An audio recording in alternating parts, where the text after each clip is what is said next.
আল্লাহ ছাড়া কোন ইলাহা নাই, আইনদাতা নাই, বিধানদাতা নাই, এবং তিনি হচ্ছেন সমস্ত শক্তির উৎস। আজকে শক্তির উৎস বলা হয় জনগণকে। নেতা নেত্রীরা পার্লামেন্টেও বলেন, পার্লামেন্টের বাইরেও বলেন, জনসভায় বলেন, তারা বলেন শক্তির উৎস জনগণ, দেশের মালিক জনগণ। আল্লাহ পাক বলছেন লিল্লাহি মা ফিস সামাওয়াতি ওয়া মা ফিল আরদ, আসমান এবং জমিনের একচ্ছত্র মালিকানা কার? আল্লাহর নাম নিলে কি লজ্জা করে? গুনাহ হবে? তো জোরে বলতে পারেন না? আসমান এবং জমিনের একচ্ছত্র মালিকানা কার? সার্বভৌমত্বের মালিক আল্লাহ। আর আল্লাহ বলছে সার্বভৌমত্বের মালিক হলো জনগণ। সম্পূর্ণভাবে মুশরিকানা কথা, শিরক, এই ধারণা পোষণ করা। দেশের মালিক জনগণ নয়, এটা মিথ্যে কথা, বাজে কথা। এবং জনগণ কখনো ক্ষমতার উৎস হতে পারে না। আল্লাহ পাকের কোরআন শরীফের সাথে সম্পূর্ণ বিপরীতমুখী কথা। আল্লাহ পাক কি বলছেন? আল্লাহ রাব্বুল আলামিন বলছেন আন্নাল কুওয়াতা লিল্লাহি জামিআ, সমস্ত ক্ষমতা একচ্ছত্র মালিক, ক্ষমতার উৎস কে? আল্লাহ সুবহানাহু ওয়া তাআলা, তিনি হচ্ছেন ক্ষমতার মালিক। আল্লাহ পাক আরো বলেন ওয়া মা লাকুম মিন দুনিল্লাহি মিন ওয়ালিয়্যিন ওয়ালা নাসীর, তোমাদের জন্য আল্লাহ ছাড়া কোনো সাহায্যকারী নাই, এবং তিনি একমাত্র, তিনি ছাড়া তোমাদের কোনো পৃষ্ঠপোষক নাই, সাহায্যকারীও কেউ নাই, পৃষ্ঠপোষকও কেউ। সুতরাং তোমাদের কোনো পৃষ্ঠপোষক নাই, আল্লাহ ছাড়া কোনো বন্ধু নাই, অলি নাই, মনিব নাই, কেউ নাই সাহায্যকারী। কে ছাড়া? এবার দেখুন আল্লাহ রাব্বুল আলামিন তার হাবিবকে লক্ষ্য করে বলছেন ওয়া ইন ইয়ামসাসকাল্লাহু বিদুররিন ফালা কাশিফা লাহু ইল্লা হুয়া ওয়া ইউরিদকা বিখাইরিন ফালা রাদ্দা লিফাদলিহি। আল্লাহ পাক বলছেন আল্লাহ যদি তোমার কোনো কল্যাণ করতে চান, তোমাকে যদি কোনো বিপদে ফেলতে চান, তাহলে সেই বিপদ থেকে তোমাকে কেউ রক্ষা করতে পারবে না। আর আল্লাহ যদি তোমাকে কোনো ফজল করম করতে চান, অনুগ্রহ করতে চান, সে অনুগ্রহ প্রত্যাহার করারও ক্ষমতা কারো নাই। সুবহানাল্লাহ। এ কথা কাকে বলা হচ্ছে? আল্লাহ পাক বলছেন তার রাসূলকে। আল্লাহ যদি আপনার কোনো অকল্যাণ করেন, আল্লাহ যদি আপনার কোনো বিপদ দেন, সেই বিপদ থেকে আপনাকে কেউ রক্ষা করতে পারবে না। সুবহানাল্লাহ বলবেন না? আর আল্লাহ পাক যদি আপনাকে কোনো কল্যাণ দিতে চান, সেই কল্যাণ থেকে আপনাকে কেউ ফিরাইতে পারবে না। এই বিশ্বাস মনের মধ্যে রাখুন। এটাই হচ্ছে ঈমান। ঈমান বিল্লাহ, আল্লাহর প্রতি ঈমান। এই শিক্ষা আমাদেরকে দেয়। আমাদের কপাল পুড়ছে কেন? কপাল পড়েছে তো এই কারণে আল্লাহকে ছেড়ে দিয়ে মানুষ মাজারে গিয়ে সেজদা দিয়েছে, কবরে গিয়ে সেজদা দিয়েছে, বেশরা ফকিরদের কাছে গিয়েছে। তাসাউফ একটি মহান বিষয়, একটি পবিত্র বিষয়। এই বিষয়টাকে ব্যবসায় পরিণত করা হয়েছে, এবং তাওহীদের কনসেপশন ক্লিয়ার না থাকার কারণে শিরক এবং বিদআত চরমভাবে বেড়েছে। মানুষ এগুলির কাছে গিয়ে সাহায্য কামনা করেছে, যার ফলে আল্লাহ পাক নারাজ হয়েছে। মুমিন ব্যক্তি ঈমান বিল্লাহ, মুমিন ব্যক্তিকে এই ট্রেনিং দেয়, আত্মমর্যাদা সম্পন্ন হবে। সে কখনোই কারো কাছে হাত পাতবে না। এই পৃথিবীর বুকে এমন কোন বিচরণশীল জীব নাই যেই জীবের রিস্কের দায়িত্ব আমি আল্লাহ বা নিজ হাতে উঠায় নেই নাই। বিশ্বাস হয় না? এত বড় কথা। সমস্ত প্রাণীর রিস্কের দায়িত্ব কার হাতে? কার হাতে? আমার দেশে সরকার আছে, পৃথিবীর প্রত্যেকটা দেশে সরকার আছে, আছে না?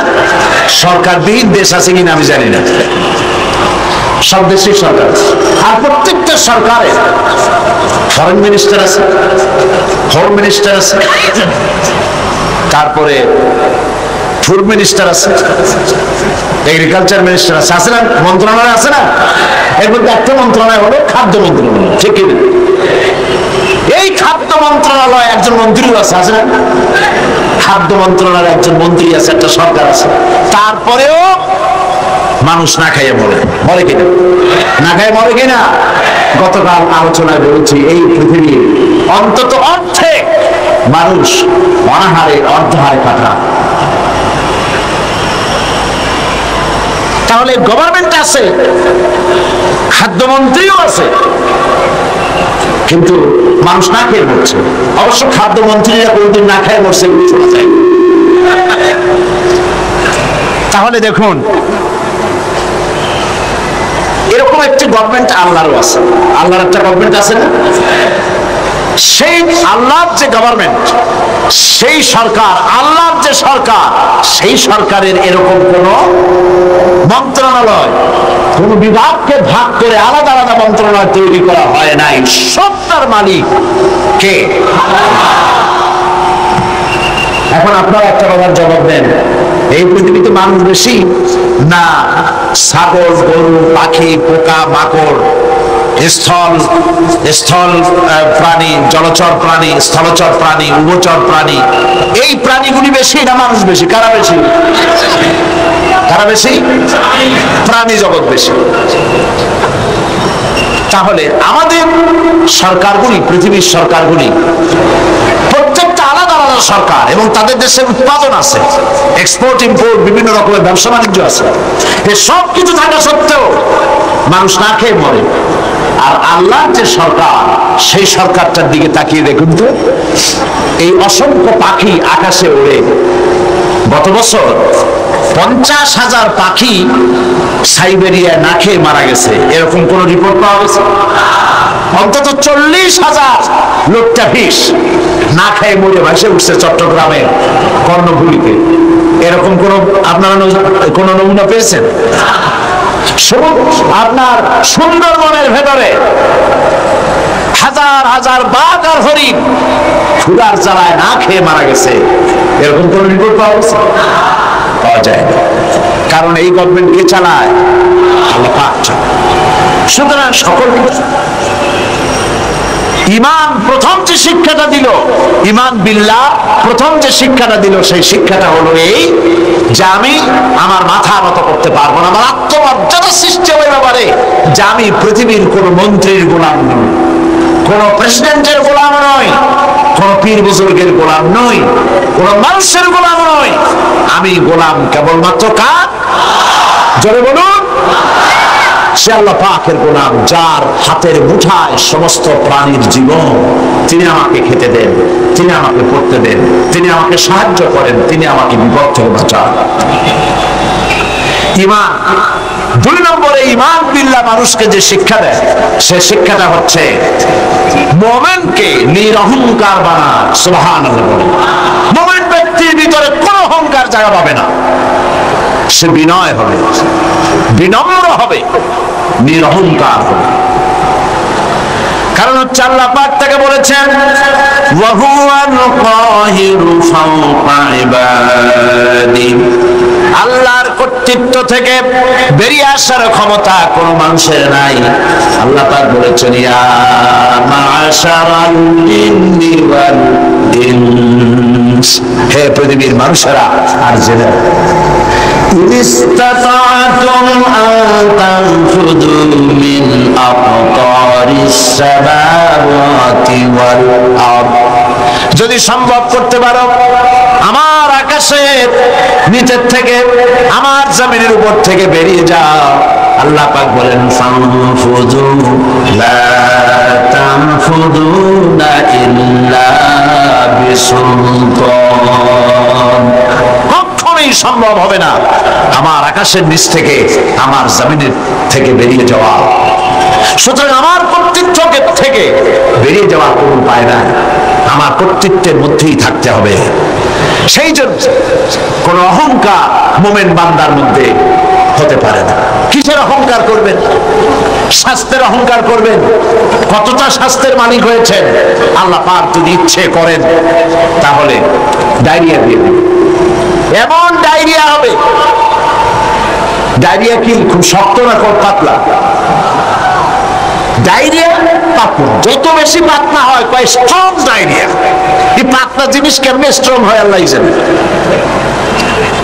এমন স্ট্রং ডায়রিয়া হলো শরীরমধ্যে কোথায় খুঁজেও পাওয়া যায়।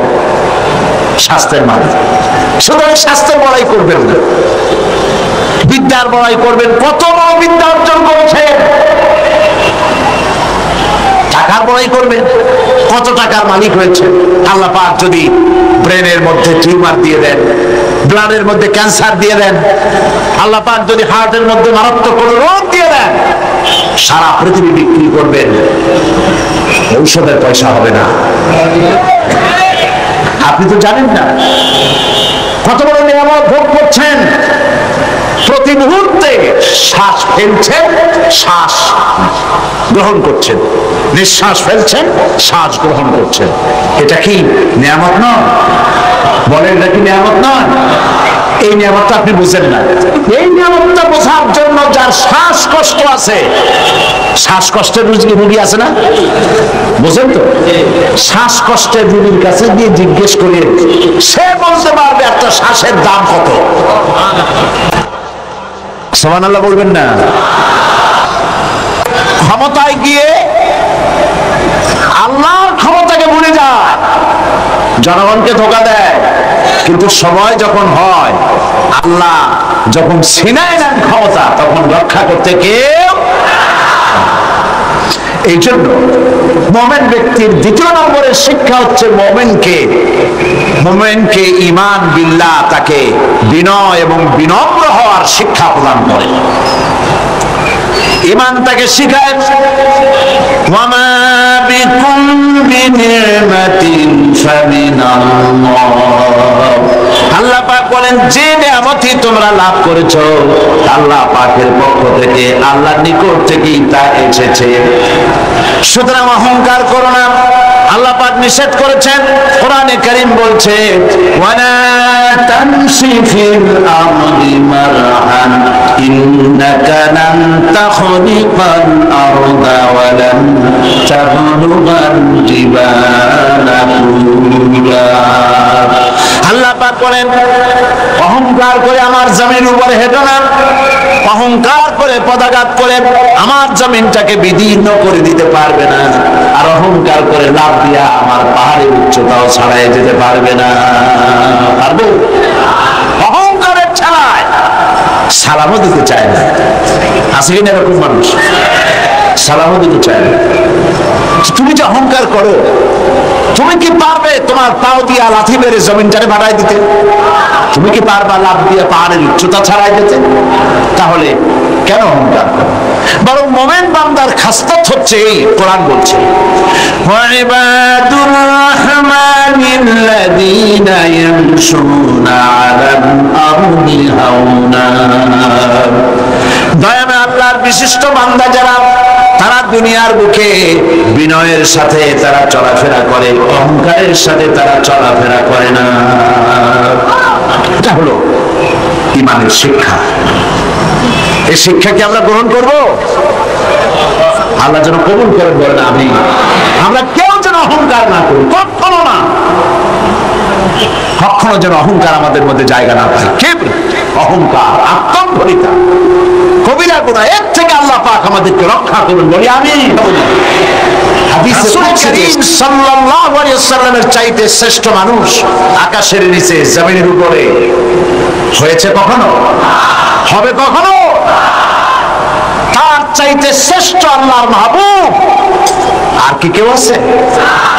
তারই যখন মৃত্যু হয়েছে, তিনি যখন ইন্তেকাল করেছেন, তাহলে কেউ কি বাঁচতে পারবে? এই মৃত্যুর হাত থেকে বাঁচার কোন পথ নেই। সেই জন্য মুমিন বান্দাকে তার জীবন তৈরি করতে হবে ঈমানের উপরে। আল্লাহ রাব্বুল আলামিন বলেছেন ইন্নাল্লাহা আশতারা মিনাল মুমিনিনা আনফুসাহুম ওয়া আমওয়ালাহুম বিআন্না লাহুমুল আমি আমার মুমিনের জান এবং মালকে খরিদ করে নিয়েছি, বিনিময়ে আমার মুমিন বান্দাকে আমার জান্নাত দিয়ে দিয়েছি, বেহেশতটা দিয়ে দিয়েছি আমার মুমিন বান্দাকে, তার জান আর মাল আমি কিনে নিয়েছি। এই জন্য মুমিন বান্দার এই চিন্তা থাকা দরকার যে আমার ভালো মন্দ সবকে করবে, বলেন তো সবাই, খাইরিহি ওয়া শাররিহি মিনাল্লাহি তাআলা। ভালো আর মন্দ কে কার তরফ থেকে আসে? আল্লাহর পক্ষ থেকে আসে। আপনারা বিশ্বাস করুন, কোন ব্যক্তি ফু দিয়ে আপনার জীবনকে আপনাকে সৌভাগ্যবান বানায় দেবে, অথবা কেউ ফু দিয়ে আপনার জীবনকে হতভাগ্য বানায় দেবে, এই বিশ্বাস কখনো করবেন না। আপনার ভালো আমার ভালো, আমার মন্দ আপনার মন্দ, আমাদের সকলের ভালো মন্দের একমাত্র মালিক ইমানের কথা। ইমান বিল্লাহ মানুষকে এই শিক্ষা দেয়, ওয়ামা হুম বিদাররিনা বিহি মিন আহাদিন ইল্লা বিইজনিল্লাহ। একথা সুস্পষ্ট যে আল্লাহ রাব্বুল আলামিনের অনুমতি ব্যতি রেখে আপনার ক্ষতি সাধন করার ক্ষমতা পৃথিবীর কারো নাই। যেটা হবার সেটা হবেই। আল্লাহ আপনার জন্য যেটা নির্ধারণ করে রেখেছেন এটা হবেই। আল্লাহ নির্ধারিত কোন জিনিস থেকে বাঁচবার কোন উপায় মানুষের নাই। আর যখন মউত আসবে, ওয়ামা কানা লিনাফসিন আন তামুতা ইল্লা বিইজনিল্লাহি কিতাবাম মুআজ্জালা। কোন প্রাণী আল্লাহর অনুমতি ছাড়া মরতে পারবে না, যেহেতু তার সুস্পষ্ট কিতাবের মধ্যে লেখা রয়েছে নির্ধারিত সময় ছাড়া কোন জায়গায়, কোন মাঠে, কোন জায়গায় মানুষের মৃত্যু হবে কেউ জানে না, নির্ধারিত কিতাবের মধ্যে তা লিপিবদ্ধ রয়েছে। সুতরাং ঈমান মানুষকে এই শিক্ষা প্রদান করে, আল্লাহর প্রতি ঈমান, যে মৃত্যুর ভয় করে হক থেকে ফিরে থাকতে পারবেন না। ঈমান বিল্লাহ মানুষের মধ্যে আশার সৃষ্টি করে, ভরসার সৃষ্টি করে, সে কখনো হতাশ হয় না। আল্লাহ রাব্বুল আলামিন মানুষকে নিরাশ হতে নিষেধ করেছেন, লা তাকনাতু মির রাহমাতিল্লাহ। হতাশা এক ধরনের কুফরি, নিরাশ হওয়া কুফরি, এই জন্য আল্লাহ পাক নিরাশ হতে নিষেধ করেছেন। মুমিনের ভিতরে আল্লাহ পাক আশাবাদ সৃষ্টি করেন, এটা হলো ঈমানের দাবি। আল্লাহ পাক কোরআনে কারিমে বলেছেন, ওয়া ইয়াকুনুত মির রাহমাতি রাব্বিহি ইল্লা দাল্লুন। আল্লাহর রহমত থেকে কেবলমাত্র পথভ্রষ্ট লোকেরাই হতাশ হয়, নিরাশ হয়, আর কেউ নিরাশ হয় না। আল্লাহ পাকের রহমত থেকে নিরাশ হওয়া ঈমানের পরিপন্থী। এই জন্য ঈমানদার লোকেরা যখন রোগাক্রান্ত হয় তখন সে নিরাময়তার দিক থেকে ভেঙে পড়ে না, হতাশ হয় না, কারণ আল্লাহর প্রতি ঈমান তাকে বলে, আল্লাযী খালাকানি ফাহুয়া ইয়াহদিন। তিনি আমাকে সৃষ্টি করেছেন আর তিনি আমাকে পথ প্রদর্শন করেছেন। ওয়াল্লাযী হুয়া ইউতঈমুনি ওয়া ইয়াসকিন। আর তিনি আমাকে আহার করান, তিনি আমাকে পান করান। ওয়া ইযা মারিদতু ফাহুয়া ইয়াশফিন। আর আমি যখন অসুস্থ হই তখন আমাকে রোগমুক্ত করে দেন আল্লাহ রাব্বুল আলামিন। অসুস্থ হলে আমাকে রোগমুক্ত কে করে? আল্লাহ রাব্বুল আলামিন। হযরত আইয়ুব আলাইহিস সালাম 18 বছর পর্যন্ত রোগাক্রান্ত থাকলেন। আমাদের মধ্যে অনেক মানুষ রোগাক্রান্ত হয় না? আমাদের প্রত্যেকেরই রোগ ব্যাধি মাঝে মধ্যে হয় না, হয় না? অনেক মানুষ আছে অসুখ হলে বলে, এত নামাজ রোজা আমি করি আর রোগ আমার ছাড়া কেউ চলে গেল, এত ভালো ভালো কাজ করি তারপরে আমার অসুখ হয়, আমার ছেলেবেলে মরে। এটা কেমন কথা? রোগ ব্যাধি এটাও আল্লাহর নিয়ামত, তন্দুরুস্তিও নিয়ামত, রোগ ব্যাধিও নিয়ামত। তবে আল্লাহর কাছে বলতে হবে, আল্লাহ রোগ ব্যাধির নিয়ামত তন্দুরুস্তির নিয়ামত দিয়া বদলায় দাও, আমাকে তন্দুরুস্তি দান করে যাতে করে আমি ইবাদত করতে পারি।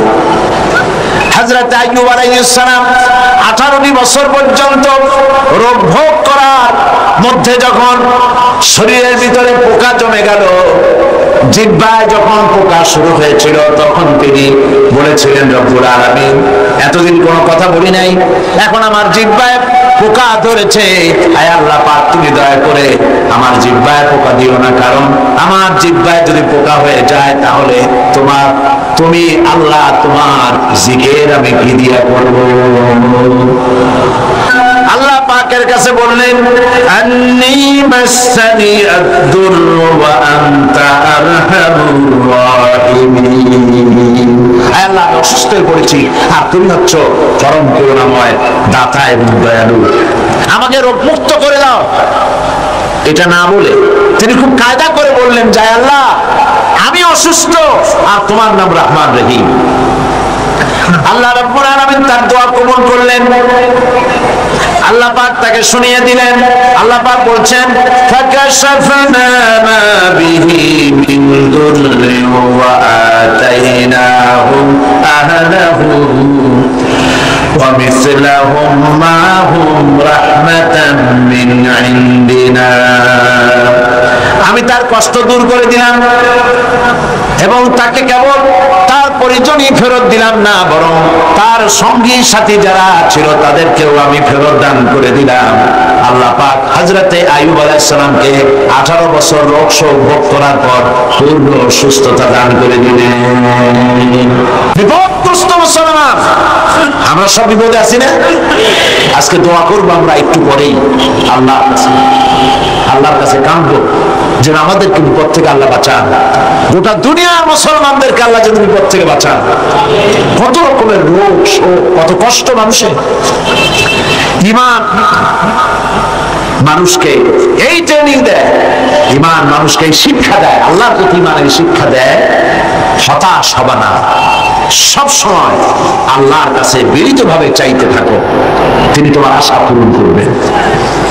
আল্লাহ পাক আরো বলেছেন, কুল ইয়া ইবাদিয়াল্লাযীনা আসরাফু আলা আনফুসিহিম লা তাকনাতু মির রাহমাতিল্লাহ। আল্লাহ পাক বলেন, নবী আপনি বলে দেন, হে আমার ওই সব বান্দা যারা নিজেদের উপরে বাড়াবাড়ি করেছো, অর্থাৎ গুনাহ করেছো। আজকের মাহফিলে যত লোক এসেছেন এর মধ্যে যারা জিনাকার, যারা মদখোর, যারা জুয়ারি, যারা ঘুষখোর, যারা সুদখোর, যারা নামাজ ছেড়েছে, আল্লাহ রাব্বুল আলামিনের সঙ্গে মারাত্মক মারাত্মক গুনাহ যারা করেছে, এভাবে পৃথিবীতে যারা করেছে, আল্লাহ বলেন, নবী আপনি ডেকে বলে নিরাশ হয়ে যেও না, আল্লাহর রহমত থেকে নিরাশ হয়ে যেও না। সুবহানাল্লাহ।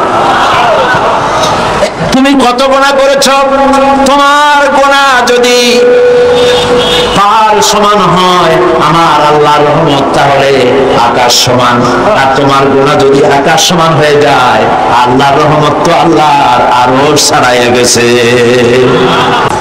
পৃথিবীতে কেউ দেখে বলে না আয় তোরে মাফ করে দিই, কে বলে? কিন্তু আল্লাহ রাব্বুল আলামিন হচ্ছেন এমন, তিনি ডাকেন আর বলেন, চুরি করেছিস ফিরে আয়, ডাকাতি করেছিস ফিরে আয়, জিনা করেছিস ফিরে আয়, গুনাহ করেছিস ফিরে আয়, কুফরি করেছিস ফিরে আয়, বান্দারে সেজদা দে, চোখের পানি ফেলে দে, মাপ চা, মাফ করে দেব। আল্লাহ পাক বলেন, ইন্নাল্লাহা ইয়াগফিরুয-যুনুবা জামিআ ইন্নাহু হুয়াল গফুরুর রহিম। আল্লাহর রহমত থেকে নিরাশ হয়ো না, তিনি সমস্ত গুনাহ মাফ করে দিবেন, তিনি গফুরুর রহিম। গুনাহ থেকে ফেরো আর তওবা করো, আল্লাহ মাফ করে দিবেন। সুবহানাল্লাহ বলেন। তোমার যে রোগের, যেই রোগের উপরে তোমার মাথাটা খাড়া আছে, এই রোগের চাইতেও আমি আল্লাহ তোমার বেশি নিকটে। বান্দা যখন একবার অন্তরের অন্তঃস্থল থেকে, মনের গহীন কন্দর থেকে একবার যখন ডাক দেয় আল্লাহ, সবাই বলেন মহব্বতের সাথে আল্লাহ, আবার বলেন আল্লাহ, আবার বলেন আল্লাহ। বান্দা যখন অন্তরের অন্তঃস্থল থেকে, হৃদয়ের গভীর কন্দর থেকে এই চিন্তা করে যে কেউ নাই, আকাশেও কেউ নাই, জমিনেও কেউ নাই, আমার মালিক নাই, খালেক নাই, রাজ্জাক নাই, আইনদাতা নাই, বিধানদাতা নাই, কেউ নাই, শুধু আছেন আমার আল্লাহ। মনের গভীর কন্দর থেকে বান্দা যখন একবার ডাক দেয় আল্লাহ, আল্লাহ রাব্বুল আলামিন 70 বার সাড়া দিয়ে বলেন, বান্দা কি চাও, আমি রাজি। আমার ভাইরা, মানুষ যখন গুনাহ করে, আল্লাহ পাক গুনাহগারদের জন্য বলেছেন, ওয়ামান ইয়ামাল সুআন আও ইয়াজলিম নাফসাহু সুম্মা ইস্তাগফিরিল্লাহ ইয়াজিদিল্লাহ গফুরার রহিমা। কেউ যদি কোনো অন্যায় কাজ করে, পাপ কাজ করে, কিংবা নিজের উপরে জুলম করে বসে, আর এরপরে সেই লোক যদি আল্লাহর কাছে তওবা করে, গুনাহ থেকে মাপ চায়, আল্লাহ পাক বলেন সে আল্লাহকে গফুরুর রহিম হিসাবে পেয়ে যাবে। আজকে সমস্ত গুনাহগার বান্দা বান্দিরা আল্লাহর কাছে কেঁদে কেঁদে আল্লাহর কাছে আমাদের গুনাহ মাপ চাইলো, আর আল্লাহ পাক বলেছেন, আস্তাজিব লাকুম, আমারে ডাকো, আমি ডাকের সাড়া দেব। সুবহানাল্লাহ। এটা আল্লাহ পাকের ওয়াদা। এটা কার ওয়াদা?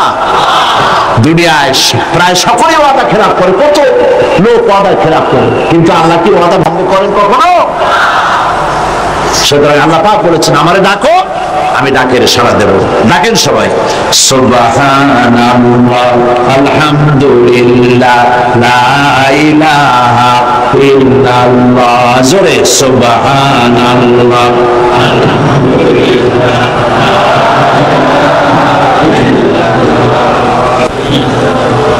সুবহানাল্লাহ, আলহামদুলিল্লাহ, লা ইলাহা, সুবহানাল্লাহ, আলহামদুলিল্লাহ, লা ইলাহা, লা ইলাহা ইল্লাল্লাহ, মুহাম্মাদুর রাসূলুল্লাহ। ঈমান বিল্লাহ মানুষকে এতগুলি শিক্ষা দেয়।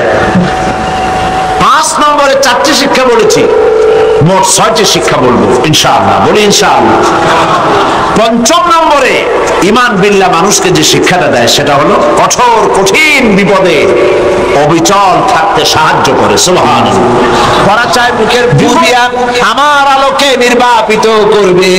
আল্লাহ পাক বলেন, আমি আমার নূরকে, আমার দ্বীনকে পূর্ণতা দান করব, তাতে কাফির বেঈমানদের মনের মধ্যে যত জ্বালা যন্ত্রণা হোক না কেন, ওরা যত জনুকার পুরুষ, দ্বীন প্রতিষ্ঠা আমি করবো ইনশাআল্লাহ। আল্লাহ পাক করবেন। দ্বীন প্রতিষ্ঠা কে করবেন? দ্বীনের পূর্ণতা কে দান করবেন? আল্লাহ পাক করবেন। আর এরা বিরোধিতা করতে থাকবে। বিরোধিতা করে কারা? আল্লাহ পাক বলছেন, ওয়াকাযালিকা জাআলনা লিকুল্লি নাবিয়্যিন আদুওয়ান মিনাল মুজরিমিন। আর এমনি করে আমি সকল নবীর শত্রু বানিয়েছি সব পাপিষ্ঠ অপরাধ প্রমাণ লোকদেরকে। নবীর সাথে বিরোধিতা করলো কারা? পাপিষ্ঠরা। জোরে বলেন কারা? চিল্লায় বলেন কারা? আল্লাহ পাক কোরআন শরীফ বলেছেন যে নবীদের বিরোধিতা করেছে সব পাপীরা, অপরাধ প্রবণতায় লিপ্ত এই পাপিষ্ঠরাই নবীদের বিরোধিতা করেছে। আর আজকে ইসলামী আন্দোলনের বিরোধিতা করে নেককার লোকেরা, নাকি? কারা? যারা এই বিরোধিতা করে সব পাপিষ্ঠ। ইসলামী আন্দোলনের বিরোধিতা যারা করে তারা কি? চিল্লায় কোন তারা কি? আপনারা লক্ষ্য করে দেখেন,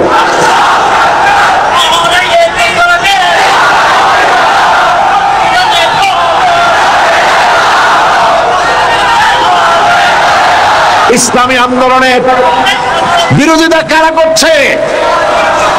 ইসলামকে মৌলবাদ বলে কারাগালি দিচ্ছে, ইসলামকে রক কাটা গলা কাটা বলে কারাগালাগালি করছে। ইসলামী নেতৃবৃন্দের বিরুদ্ধে পত্রিকায় ঝড় তুলতেছে কারা? ইসলামের কাছে যাতে লোক না আসতে পারে, ইসলামী আন্দোলন নেতৃবৃন্দের বিরুদ্ধে মানুষ যাতে বিতশ্রদ্ধ হয়, সেই জন্য আজে বাজে ঘটনা, গল্প, কাহিনী দিয়ে পত্রিকা ভরা, বইপত্র ভরা। এই বিরোধিতা কারা করে? চরিত্র দেখুন, চরিত্র যায় দেখেন। আল্লাহর কোরআনের কথা কি কখনো মিথ্যা হবে? যায় দেখেন, এর একটা নামাজ পড়ে না, এদের নামাজ নাই, এদের রোজা নাই, এদের চরিত্র নাই, এদের ঈমান নাই, এদের স্বভাব নাই, মৎখর, জিনাকার, বদকার।